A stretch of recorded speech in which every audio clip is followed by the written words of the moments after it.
हमारा pension revision का मुद्दा है। 8वां वेतन आयोग और उसका पेंशनर्स पर को जो बेनिफिट मिलना चाहिए, पेंशनर को बेनिफिट मिले, उनकी पेंशन रिवाइज हो और मिनिमम बेस डिसाइड हो। मेडिकल फैसिलिटीज़ जो CGHS के तहत धीरे धीरे सरकार जो गवर्नमेंट रिस्पॉन्सिबिलिटी है, यानी सेंट्रल गवर्नमेंट हेल्थ स्कीम है, उसको डाइल्यूट करती जा रही है, उसको कम करती जा रही है, कमतर करती जा रही है। मोदी जी केवल 2-3 बिजनेसमैन के लिए काम कर रहे हैं। अडानी हुए, अंबानी हुए। अडानी के अंबानी जैसे लोगों के 17 लाख करोड़ रुपए राइट ऑफ करने में उनको कोई दिक्कत नहीं है। महाराष्ट्र का किसान मर रहा, रोज अबरे 3-4 किसान आत्महत्या करते हैं, उनका केवल 60-70 हज़ार करोड़ है।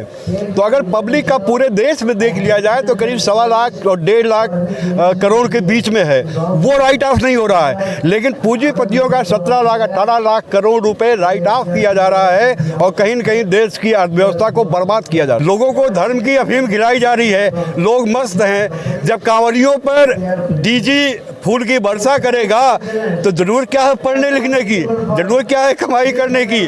तो उनको तो कांवड़िया पैदा करना है, उनको धर्म के धुरंधर अंधभक्त पैदा करना है, जो कहते हैं कि पेट्रोल 1000 का हो जाएगा, लीटर हो जाएगा तो भी हमें प्रॉब्लम नहीं है। उनसे पूछिए ना कि पेट्रोल की गाड़ी है भी नहीं उनके पास, जो 1000 रुपये लीटर पेट्रोल खरीदने का दम भर रहे हैं, दावा कर रहे हैं। भाई 5 ट्रिलियन इकोनॉमी कहाँ से आएगी बताइए। और दूसरे ये है कि इकोनॉमी कितनी बढ़ जाए, अगर वो 5 नहीं 10 ट्रिलियन हो जाए और इस देश की 85 करोड़ लोग अगर 5 किलो अनाज न पाए तो भूखों मर जाए, वो 5 ट्रिलियन को क्या करेंगे भैया।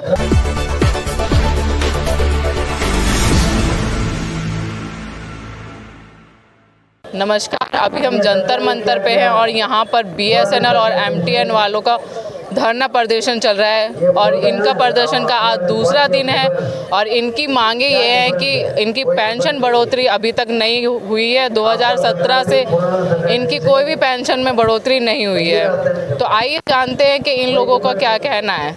हमारा यहाँ एक बड़ा धरना था, joint forum of BSNL MTNL pension association का।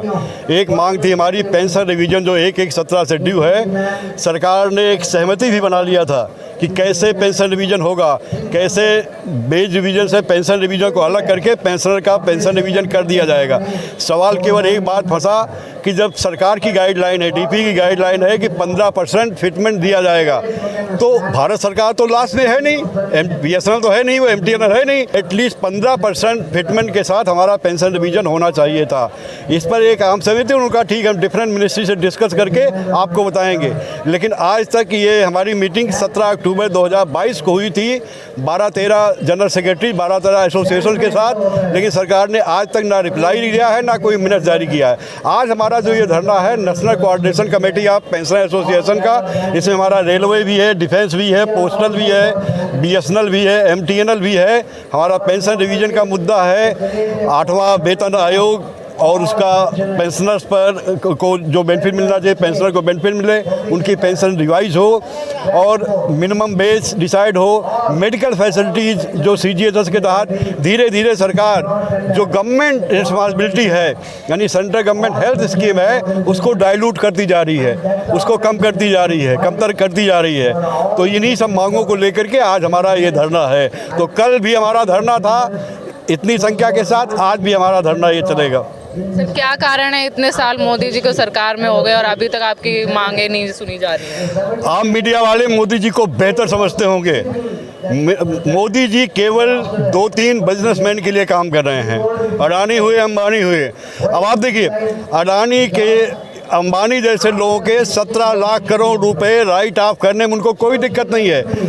महाराष्ट्र का किसान मर रहा, रोज अबरे 3-4 किसान आत्महत्या करते हैं। वो आत्महत्या आप ये नहीं कर सकते कि वो केवल और केवल वहाँ की जो स्थितियाँ हैं, महंगाई है या उनकी जो कपास की खेती है, बरसात नहीं हुई, कपास नहीं हुआ, 5 लाख कर्ज लेकर के उन्होंने कपास लगाया।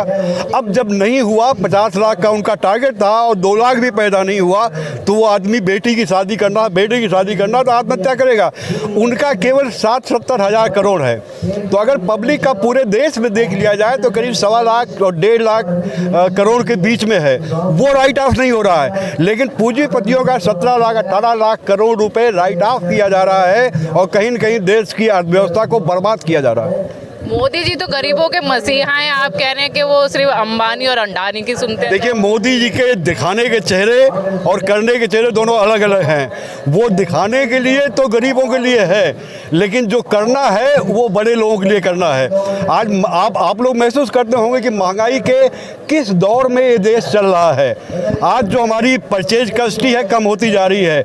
हमारी इनकम देखिए, आप पिछले 10 साल का अगर डाटा लीजिए तो हमारी जो आम आदमी की इनकम है वो लगातार घटी है, लगातार कम हुई है, लेकिन महंगाई बेइंतहा बढ़ी है। आप अंदाज़ा लगाइए, कल अगर आप 1000 परचेज पावर आपकी थी, अगर वही 1000 है और महंगाई 50% बढ़ गई तो 1500 की जरूरत है कम से कम, लेकिन है वही 1000। तो हम कैसे जिंदा रहेंगे, कैसे दाल चावल पढ़ाई लिखाई छोड़ दीजिए। अभी तो केवल आजीविका का सवाल है कि लोग इस महंगाई के दौर में अगर उनकी आमदनी कम हो रही है तो उनकी आजीविका कैसे चलेगी। बच्चों को पढ़ाना, बच्चों को उच्च शिक्षा देना, ये आम आदमी से बहुत दूर होता जा रहा है। लेकिन इसके बाद भी तो सरकार लगातार आ रही है उन्हीं की। अरे भाई, सवाल उठता है कि एक चाइना एक कंट्री है, वहाँ उसका एक बड़ा शहर ब्रिटेन ने केवल अफीम सप्लाई करके और उस शहर को 99 साल के पट्टे में कर लिया। अभी 10 साल पहले वो शहर आज़ाद हुआ है। तो ऐसे ही है, लोगों को धर्म की अफीम खिलाई जा रही है, लोग मस्त हैं। जब कांवरियों पर डीजी फूल की वर्षा करेगा तो ज़रूर क्या है पढ़ने लिखने की, ज़रूर क्या है कमाई करने की। तो उनको तो कांवरिया पैदा करना है, उनको धर्म के धुरंधर अंधभक्त पैदा करना है, जो कहते हैं कि पेट्रोल 1000 का हो जाएगा, लीटर हो जाएगा तो भी हमें प्रॉब्लम नहीं है। उनसे पूछिए ना कि पेट्रोल की गाड़ी है भी नहीं उनके पास, जो 1000 रुपये लीटर पेट्रोल खरीदने का दम भर रहे हैं, दावा कर रहे हैं। लेकिन हिंदू धर्म की रक्षा कर रहे हैं ना, वो हिंदू धर्म, हिंदू राष्ट्र। देखिए, धर्म की ABCD ना तो नरेंद्र मोदी जी को मालूम है, ना उनके कैबिनेट के किसी मंत्री को मालूम है, ना उनके अध्यक्ष को मालूम है। किसी को धर्म की परिभाषा नहीं मालूम है। अगर धर्म की परिभाषा मालूम होती तो मोदी जी महाराष्ट्र में जाकर हिंदू मुस्लिम ना करते। उनके नेता लोग तो सब्जी बाजार में, मार्केटों में जाके बोल रहे हैं कि आप हिंदू हैं तो हिंदू का झंडा लगाइए कि आपको पता चले कि आप हिंदू हैं। तो ये हिंदू मुसलमान। अरे भाई, पहले तो हम इंसान पैदा हुए धरती पर, ये हिंदू मुस्लिम बनाया किसने है? यही के लोगों ने जो कल्प्रिट्स ने, धोखेबाजों ने, ऐसे लोगों ने, बदमाशों ने, यही लोगों ने बनाया, बांट दिया हमें। अदरवाइज हम पैदा तो होते इंसान ना, एक इंसान के यहाँ पैदा होते इंसान ही पैदा होते, इंसान ही रहना चाहिए। धर्म व्यक्तिगत चीज़ है, धर्म को अपने डोली के अंदर रहने देना चाहिए। आप जिसकी पूजा करते हो, मैं बाय नेचर भी मैं नास्तिक हूँ, भगत सिंह को मानने वाला हूँ, कम्युनिस्ट हूँ, धर्म से कोई मतलब नहीं है। लेकिन मैंने अपने बच्चों को आज़ादी दी है कि आपको बाहर जाने की जरूरत नहीं है। घर में एक छोटा मंदिर है, जब तक मेरी बात समझ में नहीं आती है तब तक आप उस मंदिर में पूजा कीजिए। तुम्हारे पीछे मैं भी हाथ जोड़ खड़ा हो जाऊँ, मुझे कोई आपत्ति नहीं है, जब तक मैं तुम्हें कन्विंस। मेरी पत्नी 40 साल मेरे साथ रहने के बाद आज वो मानने की तैयार है। आप जो कहते हैं वो ठीक ही कहते हैं, लेकिन दुनिया है, दिखावा करना है, इसलिए हम जाते हैं। तो देखिए, सवाल उठता है कि आज़ादी, धर्म व्यक्तिगत चीज़ है, आज़ादी, लेकिन धर्म को जिस तरीके से राजनीति में घालमेल किया जा रहा है, जिस तरीके से धर्म का दुरुपयोग हो रहा है। अभी कल वो जो डिप्टी चीफ मिनिस्टर है, क्या नाम उसका, महाराष्ट्र का, फडणवीस, वो कह रहा है कि हम पाकिस्तान में भगवा झंडा लहराएंगे। अरे भाई, कौन मना किया है आपके ऐसा कहने से कि पाकिस्तान में भगवा झंडा लहराएंगे, पाकिस्तान को रौंद देंगे? कौन रोक रहा है आपको? आप कुछ करके तो दिखाइए। आप हमारे यहाँ के लोग, जो हमारी गंगा जमुनी तहजीब है, हमारे यहाँ का जो हिंदू मुसलमान है, सिख है, ईसाई है, एक भाईचारे के तहत रह रहा है, उसको क्यों सुना रहे हो कि हम पाकिस्तान में भगवा झंडा लहराएंगे? आप लहरा के आइए लाहौर में झंडा, उसके बाद बताइए आइए हम लोग भी चलते हैं लाहौर। जोड़ तो रहे हैं, कह रहे हैं बटोगे तो कटोगे। अरे भाई, किसके कटने की बात करें? कौन काटेगा? भाई सवाल उठता है, क्या हमारा देश एक नहीं है? इतनी धार्मिक विरासत के बाद भी हमारा देश एक है। यहाँ ईसाई भी हैं, यहाँ सिख भी हैं, यहाँ पर जैनीज भी हैं, सभी हैं और सभी अपने तरीके से रहते हैं।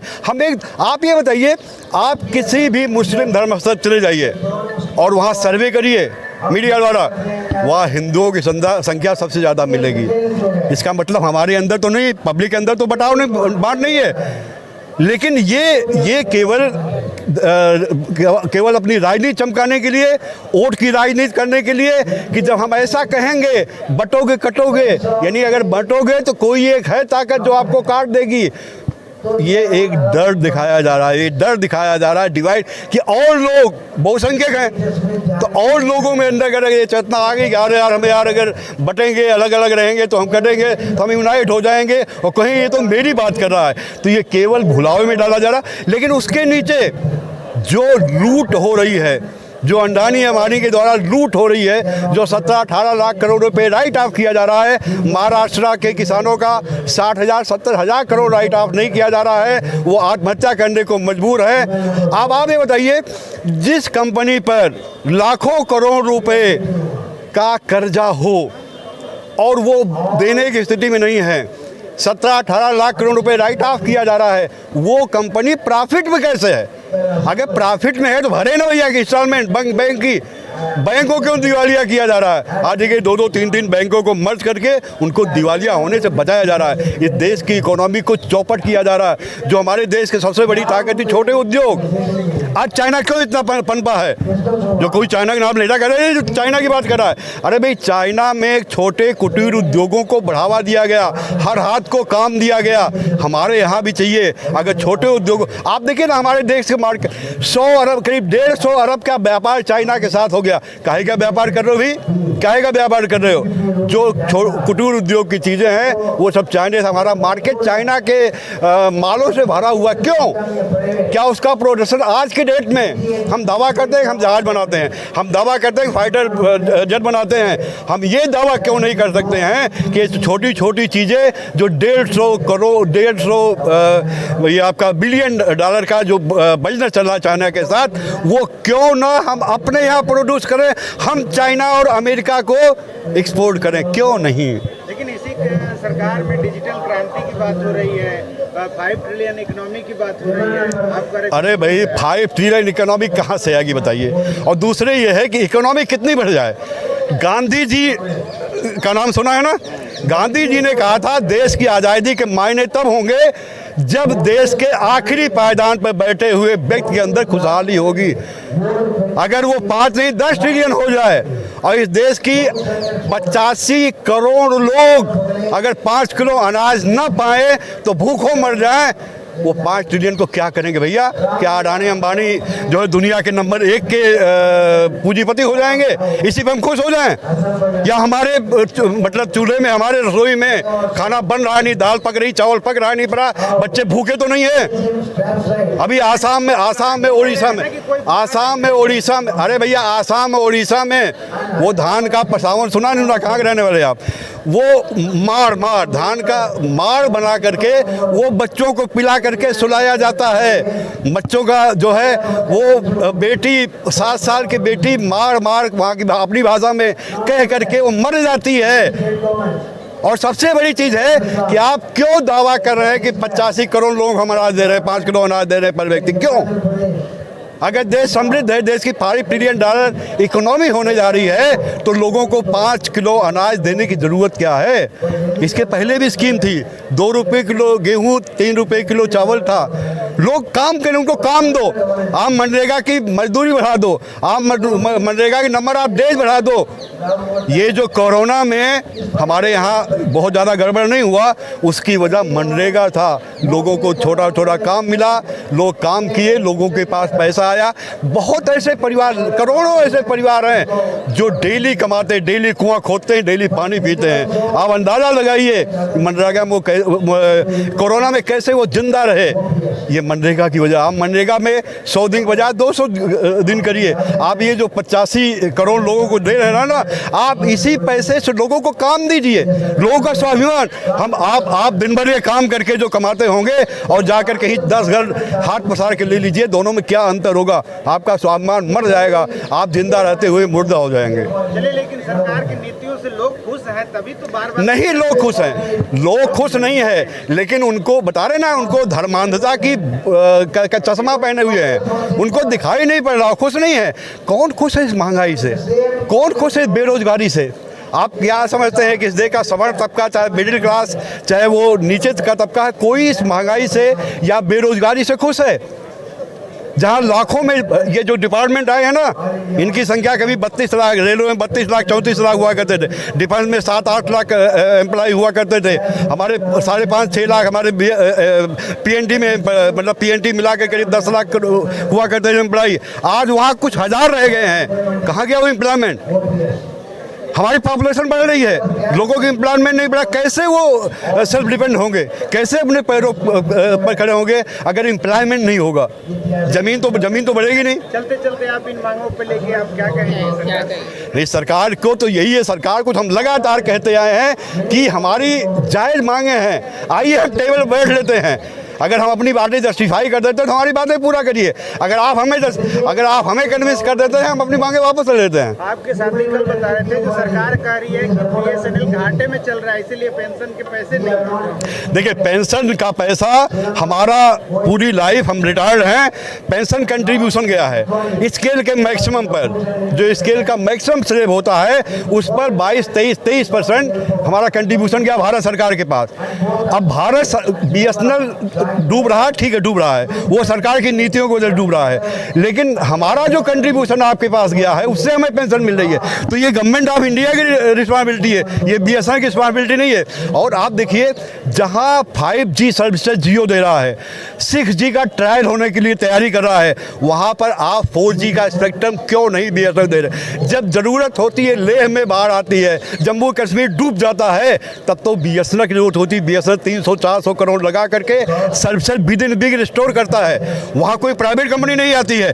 तो आप बीएसएनएल को विशेष दर्जा क्यों नहीं देना चाहते हैं? और 4G या हमारे पास पैसा था, जब पैसा था 60,000-62,000 करोड़, तो हमने कहा भैया स्पेक्ट्रम दीजिए, तो उनका नहीं, अभी बीएसएनएल को नहीं मिलेगा। आपने क्यों नहीं, जब ओपन टेंडर हुआ तो बीएसएनएल, क्योंकि सरकारी कंपनी थी, आपने उसको परमिट नहीं किया, तो टेंडर में जा नहीं पाई, टेंडर में नहीं जा पाई, 4G 5G उसको मिला नहीं। देखिए, अभी जब जियो का रेट बढ़ा था ना, जो साहबजादे की शादी कर रहे थे हमारे अंबानी भाई, तो टैरिफ बढ़ा दिए। जब टैरिफ बढ़ा दिया तो करीब 40-45 लाख सब्सक्राइबर हमारी तरफ चले आए। आ तो गए वो, अब उनको संभालना है। अब वहीं पर जियो 5G दे रहा है, फिर अट्रैक्ट होकर उधर भागेंगे। हम 4G भी पूरी तरीके से नहीं दे पा रहे हैं। तो ये सरकार जो करी, भाई ठीक है, आप जहां पर 1% 2% इंटरेस्ट पर लोन मिल जाता है निजी कंपनियों को, और जो लाखों करोड़ में होता है, जिसमें से आप 17-18 लाख करोड़ रुपए राइट आप करते हैं, वो अधिकार, क्योंकि अगर हमें 1 रुपये भी लोन लेना है तो सरकार बहादुर की परमिशन चाहिए, अप्रूवल चाहिए। क्यों नहीं अप्रूवल देते, क्यों नहीं परमिशन देते हैं? अरे भाई, हमें दीजिए ना, हम भी 2 लाख करोड़ रुपए ले लेंगे, हमारा भी राइट आप कर दीजिएगा, बीएसएनएल खूब बढ़िया फले फूलेगा। KR Yadav, circuit secretary, all India BSNL डार्ट पेंशन एसोसिएशन, उत्तर प्रदेश पूर्वी प्रमंडल।